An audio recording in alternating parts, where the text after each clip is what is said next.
이제 일곱 인으로 봉인된 두루마기를 누가 뗄 것인가, 이 부분이 이제 나오고, 이게 비밀이라고 이름을 붙일 수 있겠고, 비밀. 그 다음에는 성도들의 기도에 대한 묘사가 나와요. 그래서 기도. 그 다음에는 찬양이에요. 찬양. 그래서 찬양이 3중으로 이제 찬양이 반복됩니다. 3중으로. 그래서 내 생물과 24장로, 모든 만물을 대표하는 대표자들의 찬양이 있고, 그다음에 천사들의 찬양이 있고, 마지막에 온 천지 만물이 함께 찬양하는 대영광송이 있으므로 오늘 끝나요. 그래서 우리 특세 마지막 날의 본문으로 참 어쩌면 이렇게 딱 맞을까 이런 생각이 들었어요. 그래서 하나님은 참 자비로우시다 이런 생각을 했는데, 제 입장에선 더 그래요. 여러분 이제 한번 그림을 그려보세요. 자, 저를 보세요. 2장 3장은 지상의 교회에 대해서 이렇게 소개를 했어요. 그래서 에베소 교회, 서머나 교회, 두아디라 교회, 버가모 교회, 사대 교회, 라우디게아 교회, 빌라델비아 교회 쭉 이렇게 얘기를 했잖아요. 근데 그 교회들은 어떤 교회는 책망을 받고 어떤 교회는 칭찬을 받고, 그래서 칭찬만 받은 교회도 있고 책망만 받은 교회도 있고 칭찬과 책망을 같이 받은 교회도 있고 막 그래요. 그게 이제 세상에 있는 모든 교회들의 그림들이죠. 그렇지만 다 힘겨운 짐을 지고 있어요. 여러분, 칭찬만 받은 교회가 룰루랄라하지 않잖아요. 칭찬을 받은 교회일수록 눈물이 많겠죠. 얼마나 많은 눈물을 흘려야 했겠어요.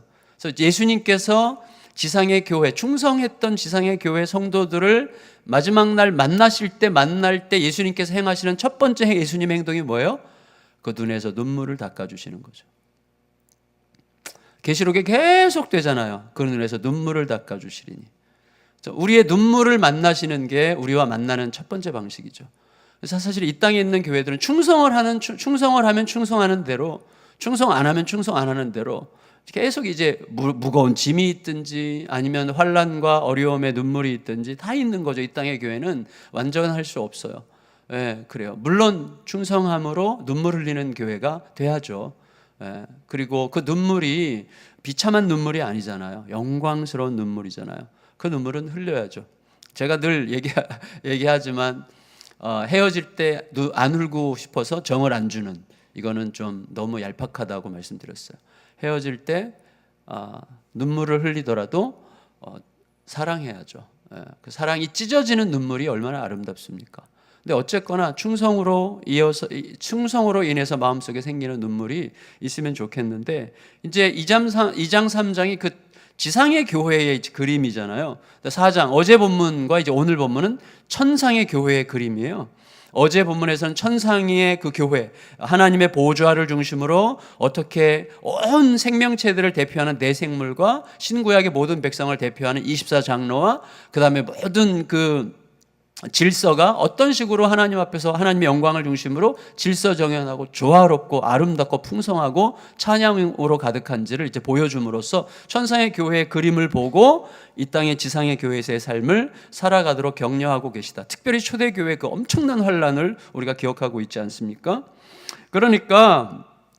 그런데 이제 오늘은 이거예요. 이 그림이. 자, 지상의 교회를 봤어요. 사도 요한은 여전히 지상의 교회에 속해 있어요. 그런데 그를 데려가셔서 천상의 교회를 보여주셨어요. 천상의 교회와 지상의 교회를, 천상의 교회를 보고 나서는 지상의 교회로 내려오고 싶지 않죠. 이 땅에서. 그러니까 우리가 천상의 교회의 그림이 우리의 언어와 우리의 감각을 만족시키진 않아요. 그래서 우리의 언어와 우리의 감각으로는 어떻게 맨날 노래만 하고 살아.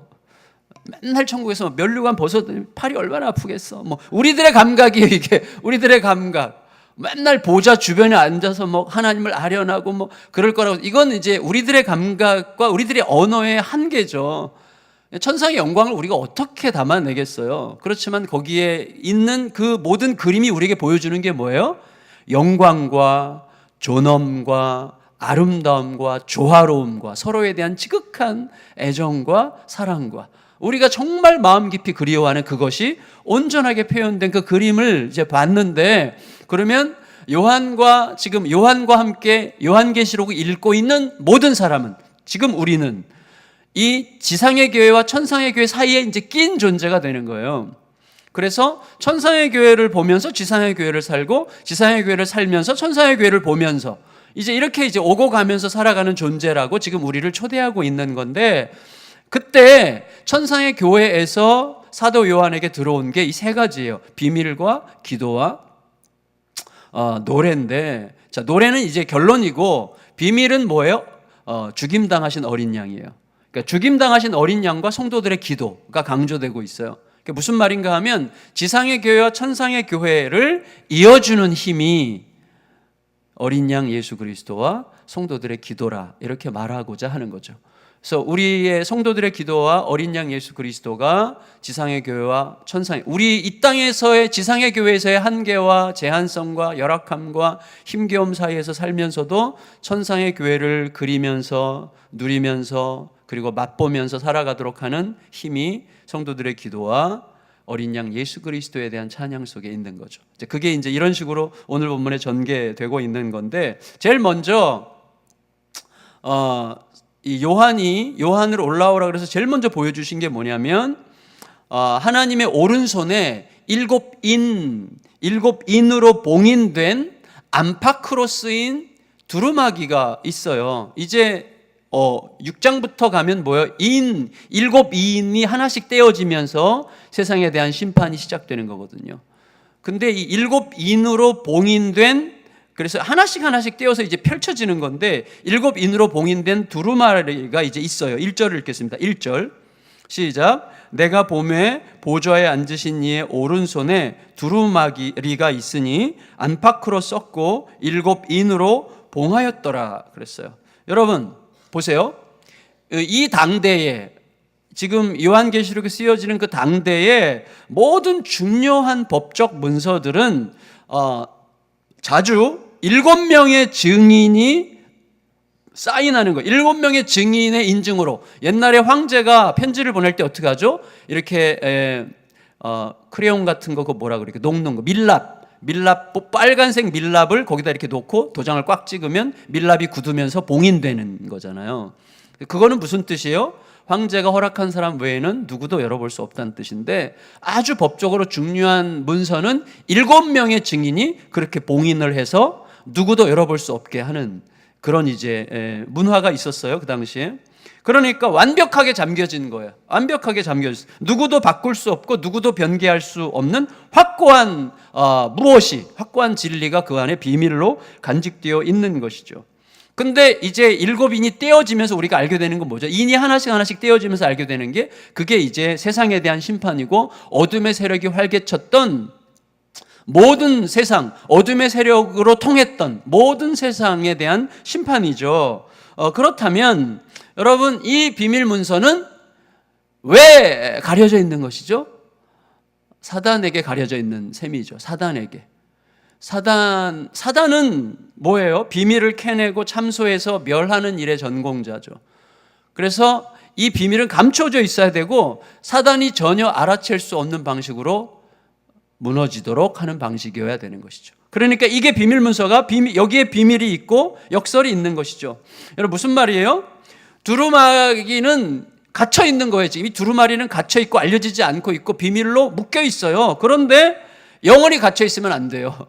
왜냐하면 누군가는 그것을 열어서 봐야 되고 그 내용대로 시행해야 되는 거예요. 열리고 시행되어야만 인류 역사의 주적, 하나님의 대적자인 사탄, 어둠의 세력이 이제 무너지기 시작하는 거죠. 그때부터. 그러니까 여러분, 그 두루마리 내용은 시행되어야만 되는 것인데 감춰져 있어야 되는 것이니까 어려운 거죠. 그래서 아무도 풀 자가 없는 거예요. 그게. 여러분, 지금 반드시 닫혀 있어야 돼요. 알아채지 못하도록. 그러나 반드시 열려야만 하는 거죠. 닫혀 있어야만 되는데 열려야 되는 이 애매함. 그래서 뭐예요? 어둠의 세력이 전혀 예측하지 못한 상태에서, 전혀 예측하지 못하는 상황에서 그것이 시행되어서 졸지의 어둠의 세력들을, 사탄과 그 무리들을 넘어뜨리고 축출해야 되는 것이죠. 그런 의미에서는 열자가 아무것도 없는 거죠. 왜 그런지를 말씀드릴게요. 2절에서 4절 읽겠습니다. 2절, 3절, 4절 시작. 또 봄에 힘있는 천사가 큰 음성으로 외치기를 누가 그 두루마리를 펴며 그 인을 떼기에 합당하냐 하나 하늘 위에나 땅 아래에 능히 그 두루마리를 펴거나 보거나 할 자가 없더라. 그 두루마리를 펴거나 보거나 하기에 합당한 자가 보이지 아니하기로 내가 크게 울었더니. 여러분 보세요. 저를 보세요. 그 봉인이 열려야만 현재 온갖 억압과 고난과 수모의 바위덩어리 밑에서 신음하고 있는 지상의 교회가 이제 일어서게 되는 거예요. 희망을 갖게 되는 거고 눈물을 씻을 기회를, 소망의 날을 보게 되는 거죠. 근데 그 인을 뗄 자가 없다는 것이 이 요한에게 알려지는 순간 통곡하는 거죠. 내가 통곡하였더니. 여러분, 그렇게 되는 거예요. 그러니까 열어야 하는데 아무나 열 수 없고 또 한편으로는 닫혀 있어야만 되는 거예요. 그러니까 열기는 열되 어둠의 세력이 전혀 눈치채지 못하도록 하는 그런 방식으로 열어야만 하는 것이죠. 여러분, 우리가 서로를 대하는, 이 땅에서 우리가 싸워가는 방식은요, 사탄이 손가락 끝으로 다 조종할 수 있는 거예요. 보세요. 제가 토요일 사탄이 우리 목회자들 무너뜨리기 엄청 쉬워요. 토요일 날 아침에 와이프의 말에서 혹은 자식의 말에서 한마디 딱 마음 상하게 하는 말 딱 듣잖아요. 그리고 그날 아침에 설교가 안 돼. 아주 쉬워요. 굉장히 쉬운 거예요. 그러니까 뭐냐면 사탄은 우리가 이 땅에서 주로 쓰는 방식들이 뭐예요? 경쟁, 의심, 두려움, 분노, 증오, 야심, 이런 것들은요, 사탄 완전 전공이에요. 그런 방식으로는 사탄에게 그냥 뻔히 아는 거예요. 그걸로는 이길 수 없어요. 그걸로는 아예 상대가 안 되는 거죠. 근데 우리는 놀랍게도 그 방식으로 이기려고 하는 세상 가운데서, 공중의 권세 잡은 자가 갖고 노는 세상 가운데서 그 방식으로 싸우려고 길을 쓰고 있는 거죠. 그게 오늘날 그리스도인들의 실패예요. 그거는 사탄에게는 즉각적으로 들키는 거죠. 너무나 익숙한 거예요. 사탄에게는 경쟁, 의심, 두려움, 분노, 증오, 야심. 사탄은 처음부터 하나님을 의심했기 때문에 사탄이 된 거잖아요. 그는 거짓의 아비잖아요. 참소하는 자잖아요. 속여먹는 자잖아요. 그가 속여먹이고 경쟁하고 누구와 싸워서 이기고 대적하고 누구를 짓눌러 밟아서 피를 흘려서 이기는 이 모든 일들은 사탄이 대대로 승리한 방식이에요. 그 방식으로 어떻게 이깁니까? 그래서 누구도 알 수 없어요. 이 땅에서는, 천상에서 그 비밀을 알 수가 없어요. 바로 그 순간에 24장로 중 한 사람이 7인으로 봉해진 그 두루마리 인을 뗄 수 있는 분이 있다고 요한에게 알려주는 거죠. 그게 이제 5절이죠. 5절 읽겠습니다. 시작. 장로 중에 한 사람이 내게 말하되 울지 말라. 유대지파의 사자 다윗의 뿌리가 이겼으니 그 두루마리와 그 7인을 떼시리라 하더라 그랬어요. 여러분, 유대지파의 사자 다윗의 뿌리 예수 그리스도, 그가 7인을 떼실 수 있는 유일한 분이라고 이야기하고 있어요. 이유는 뭐예요? 그 존재 자체가 비밀이기 때문이죠. 예수 그 이름 나는 말할 수 없네. 그 뒤에 뭐가 있어요? 그 이름의 비밀을 말할 수 없어요. 송명희 시인이 아주 가사를 너무 잘 썼죠. 예수의 이름 자체가, 예수의 존재 자체가 비밀이에요. 사단이 전혀 눈치챌 수 없는 분이시죠. 하나님의 아들이고 만왕의 왕이시지만 사탄이 결코 알아낼 수 없었던 뭐예요? 죽임 당하신 어린 양이었어요. 이건 사탄이 써본 방식이 아니에요. 사탄이 한 번도 해본 방식이 아니에요. 자기를 죽이고 자기를 희생하고, 만왕의 왕이 자기를 죽이고 자기를 낮추는 방식은요, 사탄의 개념 속에 없어요. 사탄이 전혀 눈치를 챌 수 없는 방식이죠. 그 비밀만이. 6절 읽겠습니다. 6절 시작. 내가 또 보니 보좌와 내 생물과 장로들 사이에 한 어린 양이 서 있는데 일찍이 죽임을 당한 것 같더라. 그에게 7뿔과 7눈이 있으니 이 눈들은 온 땅에 보내심을 받은 하나님의 7영이더라. 여러분, 저 보세요. 죽임당한 어린 양, 이게 여러 가지 묘사가 있어요. 양 자체가 약함의 상징이죠. 양이 약해요. 염소와 같이 있으면 양 자체가 약해요. 미련하고 약하죠. 근데 양 중에서도 어린 양은 무력하죠. 근데 더구나 죽임당한 어린 양이야. 완전한 무력함이죠. 그 누구도 경쟁심이나 경계심을 느끼지 않는 존재죠. 그 누구도 그에게 경쟁심을 느끼지 않습니다. 그 누구도 그에게 경계심을 느끼지 않습니다. 죽임당한 어린 양이요. 죽음은 곧 패배죠. 그래서 죽는 거예요. 아예 지는 거예요. 아예 죽어서 패하는 거예요. 그는 패했어요. 십자가에서 죽임을 당함으로 일찍이 패자가 되었어요. 죽음과 함께 그의 뜻도 못 죽은 것이 분명해졌어요. 그리고 추종하던 모든 자들도 다 도망쳤어요. 완전한 실패였어요. 하지만 실패자로 드러났던 어린 양이 사망을 이기고 부활했어요. 완전히 상상할 수 없는 방식이죠. 사탄이 한 번도 꿈꾸지 못했던 방식이고, 초대교회의 대부분의 모든 사람들이 메시아가 죽고 부활한다는 개념 자체가 없었어요. 그게 너무나 놀라운 비밀이죠.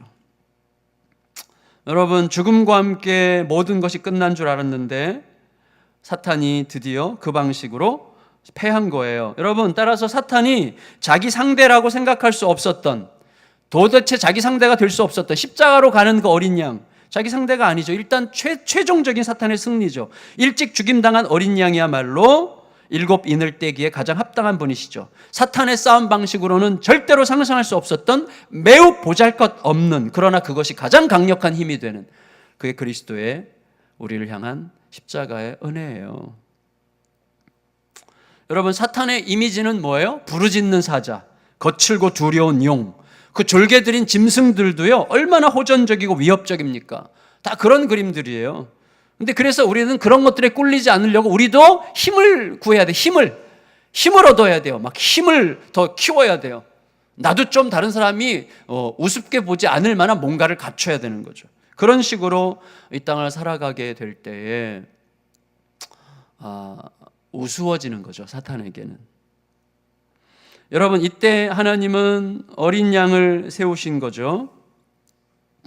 여러분, 사탄이 호전적이고 거칠고 그 다음에 두려움의 방식으로 움직이고 경쟁하고 거칠은 싸움으로 이기려고 하는 방식, 그런 상대들에 대해서는 완전히 자신이 있었겠지만 그때 하나님은 어린 양을 내세우셨어요. 이 그림이 어디에 있어요? 골리앗 앞에 어린 소년 다윗이 나온 거예요. 그 그림이 딱 이 그림을 보여줬던 거죠, 처음부터. 골리앗이 마음껏 비웃고 마음 놓고 주무를 자신이 너무나 충분했던, 아니 주무를 필요도 없어요. 그냥 밟으면 되니까. 그런 어린 소년 다윗에 의해서 골리앗이 무너지는 거예요. 하나님의 비밀이죠. 여러분, 그래서 이 어린 양 예수 그리스도는 보통 그냥 우리들이 싸우는 싸움의 방식이 아니라 죽음으로서만 이길 수 있는 싸움을 싸워 승리한 분으로 인일대기에 합당하신 유일한 분이셨어요. 정말 우리가 신앙생활을 50년을 해도요, 30년, 20년, 10년을 해도요, 이게 죽음으로 이긴다는 것이 머리로는 이해가 돼도요, 진짜 안 되는 거예요. 진짜. 어제도 제가 어느 노부부를 좀 상담하게 됐는데, 노부부랑 얘기하면서 방법이 이제 하나 다 알아요. 그러니까 설명하면 맞아요. 그 길밖에 없어요. 그 길밖에 없어요. 막 그래서 막 울고 막 그랬어요. 근데 이제 남편이 막 얘기하다 남편이 약간 건드렸어요, 자존심을. 그랬더니 다 맞아요. 다 맞아요.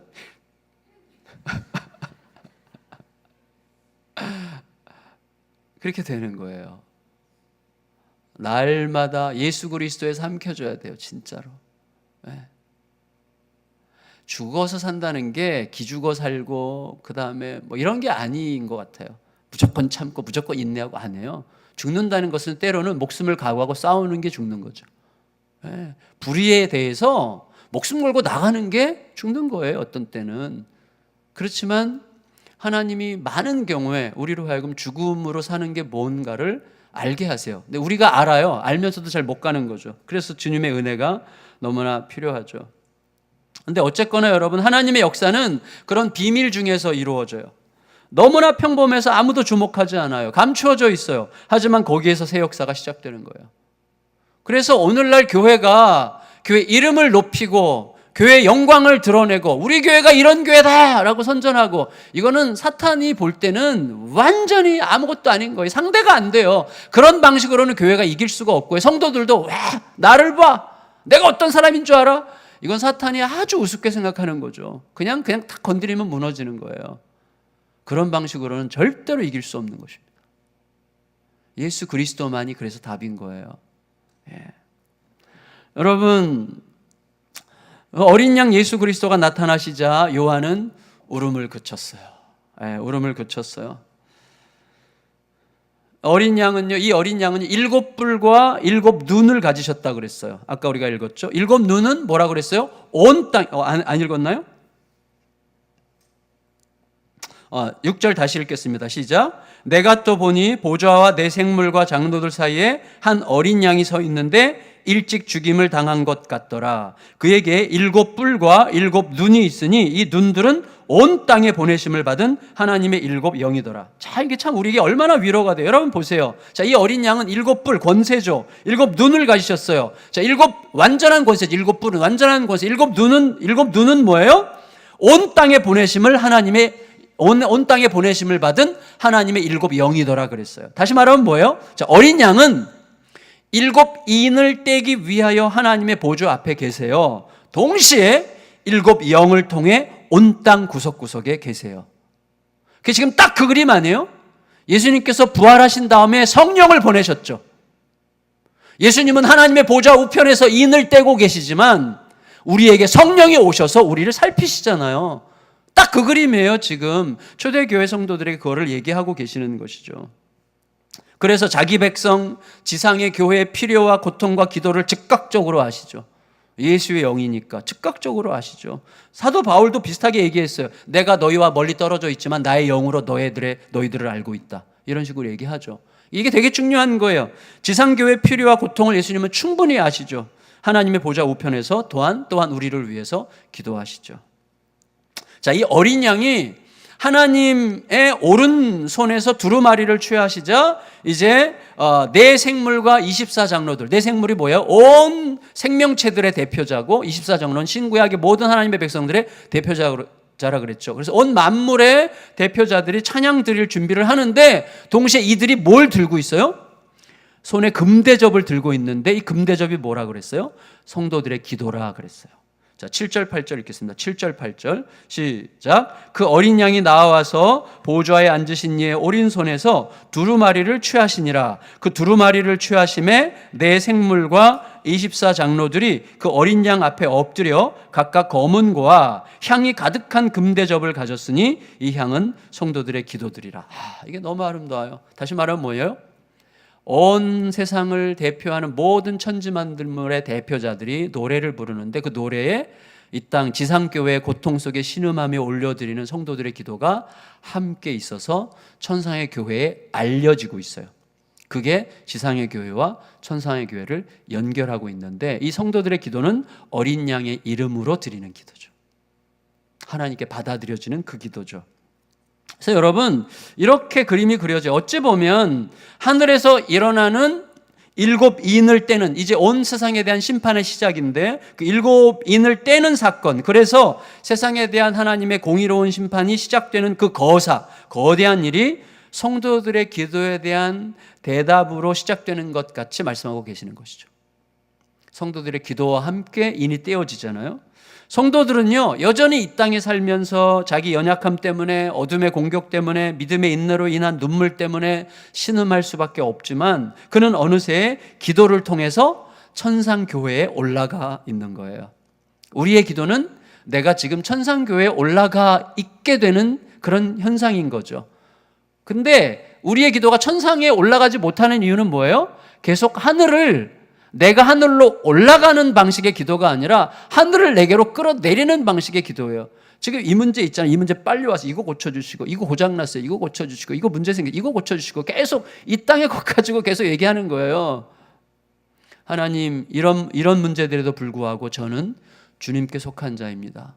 주의 영광이 이 땅에 임하여 주시옵소서. 우리가 하나님께로 우리 자신을 올려드림으로 우리의 기도와 함께 우리가 천상의 교회의 그 영광 속에 함께 있게 되는 방식으로 기도하는 거죠. 그게 중요한 것이죠. 그래서 여러분 성도들의 기도는 성도들을 위해서 이 땅에 오셔서 성도들이 겪을 모든 고통을 먼저 온몸으로 겪어내신 어린 양 예수님에 의해서 시행되는 거예요. 지상교회 성도들은요, 자신들의 기도를 통해서 우주 만물의 중심 처소인 하나님의 보좌 앞에 항상 함께 있을 수 있습니다. 우리의 기도를. 이거는 매우 추상적인 어떤 그림이 아니라 이게 실제라는 것을 믿으셔야 돼요. 어떻게 알 수 있어요? 보세요. 제가 이 땅의 문제로 너무 힘들어. 근데 기도를 해. 근데 하나님께서 괜찮다, 걱정하지 마, 내가 다 할 거니까 두려워하지 마. 너의 두려움이 문제를 그르칠 거야. 나를 믿어. 그 믿음이 너의 문제를 해결할 거야. 이런 믿음을 주세요. 그러면 하나님의 음성이 내 가슴 속에 들어와 내 기도가 주님께 들려졌다는 확신이 오잖아요. 나는 이미 천상의 교회의 조화로움으로 이 땅을 살기 시작하는 것이죠. 이건 우리가 늘 경험할 수 있는 거예요. 굉장히 실제적인 거죠. 이거는 여러분, 가족 중에 누가 너무 미워졌어요. 너무 믿고 너무 힘들어. 주님 앞에 엎드려 기도해요. 주여, 저의 연약함을 아십니다. 어떻게 하면 좋습니까? 하나님께서 말씀해 주세요. 가르쳐 주세요. 오늘 이렇게 너가 이런 마음을 갖고 이렇게 해라. 그러면서 내 마음속에서 천상의 메시지가 가슴속에 들어오며 그 천상의 소식이 이 땅에서 시행되는 것을 알게 되므로 나는 그곳에 이미 함께 있었다고 하는 것을 알게 되는 것이죠. 그러니까 우리들의 기도가 그런 방식으로 우리들 속에 작동하도록 그렇게 은혜를 베풀어 주셨어요. 이제 하나님은요, 자, 마지막으로 이 하나님과 일곱 인을 떼신 어린 양에 대한 찬양이 3중으로 시작이 돼요. 첫 번째는 온 생명체들을 대표하는 네 생물과 신구약 모든 백성들을 대표하는 24장로의 찬양이 이제 울려 퍼지면서 계속 확장돼요. 계속 확장되는 방식인데, 첫 번째 네 생물과 24장로의 찬양의 주제는 메시아예요. 메시아인데 어떤 메시아냐? 핸델의 메시아인데, 핸델의 메시아가 사실 여기서 메시아를 따왔어요. 이 주제가 굉장히 중요한데 9절 10절 읽겠습니다. 9절 10절 시작. 그들이 새 노래를 불러 이르되 두루마리를 가지시고 그 인봉을 떼기에 합당하시도다. 일찍이 죽임을 당하사 각 족속과 방언과 백성과 나라 가운데에서 사람들을 피로 사서 하나님께 드리시고 그들로 우리 하나님 앞에서 나라와 제사장들을 삼으셨으니 그들이 땅에서 왕노릇하리로다 하더라. 이 찬양은 누구예요? 8절에 보면 네 생물과 24장로들의 찬양이죠. 여러분 보세요. 메시아를 찬양하되 메시아가 행하신 일들을 찬양해요. 그 메시아가 행하신 일들 뭐예요? 일찍이 죽임을 당하시고 그 다음에 그 죽임 당할 때 흘려진 그 피로 자기 백성을 열방들 가운데서 사오셨어요. 자기 핏값을 지불하고. 그래서 우리의 입장에서는 거저 받은 구원이지만 하나님의 입장에서는 아들의 핏값이 지불된 구원이죠. 그래서 그 핏값으로 우리를 사셨어요. 그리고 뭐예요? 우리들을 사셨을 뿐만 아니라 나라와 제사장, 나라는 왕이고 우리를 제사장으로 삼으셨어요. 우리를 베드로전서 2장 9절 말씀처럼 왕 같은 제사장으로 삼으셨어요. 왕으로 삼으심으로 지금까지 우리가 그 밑에서 쩔쩔매었던 이 땅에 속한 모든 것들에 의해서 더 이상 노예 노릇하지 말고 이 땅에 속한 모든 정욕과 욕망과 우리들의 모든 인간적인 야심들과 사탄에게 속했던 모든 것들, 그것들로 우리들을 조종하려고 했던 그 모든 것들을 기꺼이 그 왕의 이름으로 다스리고 제사장이 되어서 우리에게 임한 그리스도의 은혜가 또 누군가에게 흘러가도록 중개자 역할을 감당하는 제사장으로 살도록 우리를 왕이요 제사장으로, 나라와 제사장으로 삼으신 그 그리스도, 우리를 그렇게 삼으신 힘이 예수의 피였다고 이야기하고 있습니다. 그리고 나서요, 이 네 생물과 24장로의 찬양이 끝나고 거기에 대한 화답으로 하늘의 천사들의 찬양이 이제 이어져요. 11절 12절 읽겠습니다. 시작. 내가 또 보고 들음에 보좌와 생물들과 장로들을 둘러선 많은 천사의 음성이 있으니 그 수가 만만이요 천천이라. 큰 음성으로 이르되 죽임을 당하신 어린 양은 능력과 부와 지혜와 힘과 존귀와 영광과 찬송을 받으시기에 합당하도다 하니라. 여러분, 예수님께서요, 자, 여기 이제 천사들의 노래가 이제 화답을 해요. 온 천지 만물의 생명체들을 대표하는 대표자들의 노래가 있은 다음에 천사들이 화답하는데 이 천사들의 숫자가 뭐예요? 만만이요 천천이라. 만만이면 1억이에요. 천천이면 100만이죠. 사실은 이거는 헤아릴 수 없는 어마어마한 영광을 우리에게 보여주고 있는 것이죠. 천사들의 숫자를 셌더니 정확하게 1억 명이더라. 이건 아니고 이제 어마어마한 영광과 권세가 느껴지는 찬양인데 그들 중에 일부가 예수님 탄생 때 내려와서 하늘에는 영광, 땅에는 평화 노래를 했었죠. 그 이제 합창단이죠. 그 합창단. 여러분, 국립합창단 단원이 50명이에요. 그리고 전 세계적으로 가장 유명한 브레멘 합창대회 그 합창단 최대 규모가 8,000명인데 자, 1억 명의 이제 뭐 말하자면 어마어마한 찬양단이 노래를 부르는 그 영광스러운 노래. 그 영광스러운 노래. 여러분, 영광스러운 노래의 주제가 뭐예요? 어린 양의 합당하심이에요. 어린 양이 그렇게 일찍 죽임을 당하심으로 자기 피로 백성들을 사서 그들을 나라와 제사장으로 삼으신 그 거룩한 은혜가, 그리고 그분이 그 거룩하신 그분의 행위로 인하여 이분은 진짜 우리들의 모든 것을 실어서 찬양받기에 합당하시도다. 이 합당하심, 이게 영광이에요. 그의 그 되심. 우리가 뭔가를 보태서 영광스러운 게 아니라 그분의 그분 되심을 인정하는 게 영광이에요. 그래서 여러분, 우리가 노래 가끔 부르는 거예요. 예수 어린 양 존귀한 이름. 근데 이건 약간 약한 번역이에요. 우리말로 번역하기가 어려운데 이게 사실은 영어로는 뭐예요? Jesus Lamb of God, 그 다음에 Worthy is your name이에요. 당신이 어린 양, 죽임 당하신 어린 양이신데 그 이름에 당신은 합당하십니다. 이게 참 멋진 찬양이죠. 당신은 정말 합당하십니다. 내 자신, 나를 받으시기에 합당하시고, 내 목숨을 받으시기에 합당하시고, 온 세상을 가지시기에 합당하시고, 나의 전 생명을 걸고 사랑을 받아도 모자랄 만큼 합당하신 분이십니다. 이 노래를 지금 천사들이 내 생물과 24장로들의 노래에 대한 화답으로 부르고 있는 거예요. 그 다음에 이제 마지막으로 한 번 더 찬양이 이어지는데 그 찬양은 이제 천지 만물의 찬양이죠. 13절, 아주 우주적 찬양이죠. 13절 읽겠습니다. 13절 시작. 또 내가 들으니 하늘 위에와 땅 위에와 땅 아래와 바다 위에와 또 가운데 모든 피조물이 이르되 보좌에 앉으신 이와 어린 양에게 찬송과 존귀와 영광과 권능을 세세토록 돌릴지어다 하니, 그 다음에 14절 내 생물이 이르되 아멘 하고 장로들은 엎드려 경배하니라. 여러분, 자 보세요. 처음에는 어린 양이 행하신 일을 찬양했고, 그 다음에 그렇게 행하신 그분의 합당하심에 대해서, 그분이 얼마나 영광받게 합당하신가를 노래했고, 그 다음에는 마지막 노래는 뭐예요? 맞습니다 하는 아멘으로 끝나는 거예요. 소위 아멘송. 여러분, 그 핸델의 메시아를 보면 처음에 그리스도의 탄생으로 시작하죠. 그리고 그분이 죽임 당하심으로 시작하죠. 맨 마지막에 요약이 뭐예요? 아멘으로 끝나요. 핸델의 메시아 들어보시면 알겠지만 저는 핸델의 메시아 중에서 제일 좋은 게 할렐루야가 아니에요. 저는 할렐루야보다 훨씬 좋은 게 마지막 53번 죽임 당하신 어린 양이에요. 정말 처음에 빵 하고 터지는데 죽임 당하신 어린 양 이렇게 막 시작하는데 막 어마어마한 영광스러운 게 막 죽임 당하신 어린 양에 대한 노래가 쫙 울려 퍼지면서 끝난 것 같은데 그 다음부터 딱 다시 시작이 돼요. 아멘 아멘 하면서 막 아멘이 막 계속 아멘 아멘 아멘 아멘 아멘 아멘 아멘 아멘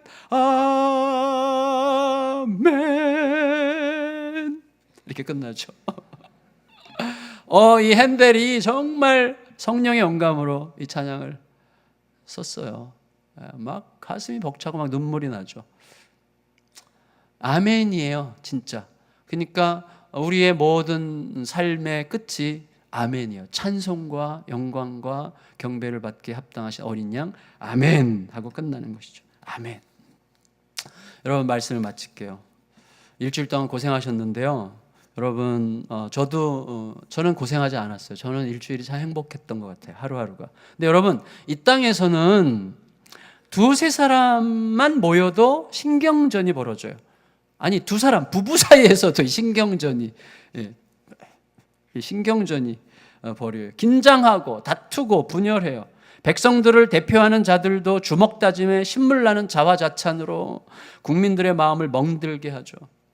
심지어 소위 예수 그리스도의 이름으로 모인 성도들도, 목사들도 이권 다툼에 휘말려가지고 명분 싸움으로 세상에 꾸정물을 흘려보내고 있어요. 여러분, 모든 희생을 감수하신 주님의 사랑을 노래하기보다 주님의 사랑을 노래하는 방식으로 자기 이익을 추구하는 세상이에요. 이게 너무 슬픈 거죠. 하지만 천상에서는 어때요? 천상에서는 하나님의 뜻을 이루고 하나님의 영광을 나타내는 일에 있어서 일말의 분열과 다툼이 없어요. 자기를 드러내는 게 하나도 없어요. 수천, 수만, 수억 개의 무리들이 함께 하나님을 찬양하고 하나님의 일을 수종드는데도 일체 다툼과 분열이 없어요. 아름다운 조화, 연합, 찬양하고 웅장한 통합의 영광이 가득해져. 그래서 마땅히 영광 받으실 주님께 영광을 돌리는 기쁨과 자유가 가득하고 그 자유로운 노래와 영광이 완전한 하모니를 이루고 있어요. 이것이 이 땅에 살아가는 지상교회가 천상의 교회를 보면서 이 땅에서 이루어갈 수 있기를 갈망하는 아름답기 그지없는 그림이죠. 뜻이 하늘에서 이루어진 것 같이 땅에서도 이루어지이다. 이 기도죠. 여러분, 이 그림이 조금이라도 그려지려면, 이 그림이 조금이라도 이루어지려면 죽임당하신 어린 양 예수 메시아가 우리를 찾아오시고 우리를 지배하시고 우리 안에서 내 대신 살아주셔야 돼요. 근데 우리 예수님께서 좀 이렇게 먼저 말씀하시려고 그러면 예수님 잠깐 계셔보세요. 예수님 잠깐 계세요. 자, 한번 따져보자. 뭐 이렇게 이제 되는 거죠, 우리들은. 예수님께서 말씀을 좀 하시려고 그러면 안 돼요, 예수님. 이때는 말씀하시면 안 돼요. 나 너무 억울해서 못 살아요. 자, 한번 따져봅시다. 이렇게 되는 거예요. 예수님이 우리 안에서 사시는 게 중요하죠. 예수님이. 그래서 여러분, 죽임당하신 어린 양 예수 메시아가 우리들의 마음과 생각과 교회의 모든 움직임과 세상을 향한 모든 태도에서 완전히 중심을 이루어 가게 될 때 이 그림이 그려지기 시작하는 거예요. 그래서 오늘날 교회는 하나밖에 없어요. 복음의 회복이에요. 예수가 진짜가 되는 거예요. 말만 아니라 말만 그럴듯하게 멋있는 척하지 말고 진짜 예수가 우리의 눈빛과 우리의 가슴에서 진짜가 되는 방식의 삶을 주님께 은혜로 계속해서 구해야 되겠죠. 자, 여러분 이제 6장부터 가면요. 6장부터 뭐예요? 내일 본문부터 이제 혹독한 심판의 인이 떼어지고 심판의 나팔이 울려 퍼지고 심판의 잔이 부어지죠. 그래서 인의 심판, 나팔의 심판, 잔의 심판, 7대접의 심판. 7인, 7나팔, 7대접이 계속 반복되면서 이게 뭐예요? 이게 이거 있고 그 다음에 있고 그거 있고가 아니라 이게 계속해서 다른 방식으로 더 강화돼서 해석되고 확장되는 방식으로 이제 앞으로 심판이 계속되는데 중요한 건 뭐예요? 심판이 어마어마한 심판의 이야기가 시작되기 6장 전에 하나님은 이미 영광을 보여주고 심판을 보게 하신다는 사실. 중요해요. 자, 이게 우리 그리스도인의 삶의 태도여야 돼요. 하나님은 이미 최종적인 승리의 영광을 보여주시고 그리고 먼저 보여주시고 심판의 이야기를 보게 하심으로 승리의 그림으로 심판을 보게 하세요. 어떠한 혹독한 심판이 있다고 할지라도 우리에게는 승리가 올 것이니 우리는 예수 그리스도 죽임당하신 어린 양과 함께 있으면 된다는 확고한 믿음으로 지키게 하세요. 하나님은 우리를 애굽에서 건져내신 다음에 십계명을 주셨잖아요. 하나님은 먼저 보여주시고 그 영광을 보여주시고 야, 너 잘해봐. 보여줄게. 열심히 해봐. 알려줄게. 좀 해보면 내가 줄지 말지 결정해볼게. 그렇게 하시는 하나님이 아니시잖아요. 먼저 다 주시고 아들의 생명을 주시고 영광을 보여주시고 그 다음에 살게 하세요. 그러니까 우리가 이 땅에서 살아가는 방식은 그래서 뭐예요? 뭔가를 좀 희망을 달라는 게 아니라 이미 주신 그 영광을 날마다 새롭게 회복하는 거예요. 날마다 새롭게 회복해요. 그러면 거뜬히 이길 수 있는 힘을 주실 거예요. 그 힘으로 우리의 갈 길을 그리스도와 함께 묵묵히 가면서 끝내 그 길을 잘 이겨나가게 되는 하나님의 영광을 더 풍성하게 보게 되는 우리들의 삶, 우리들의 가정, 우리들의 교회가 되기를 예수님의 이름으로 축원합니다. 축원합니다. 우리 같이 찬양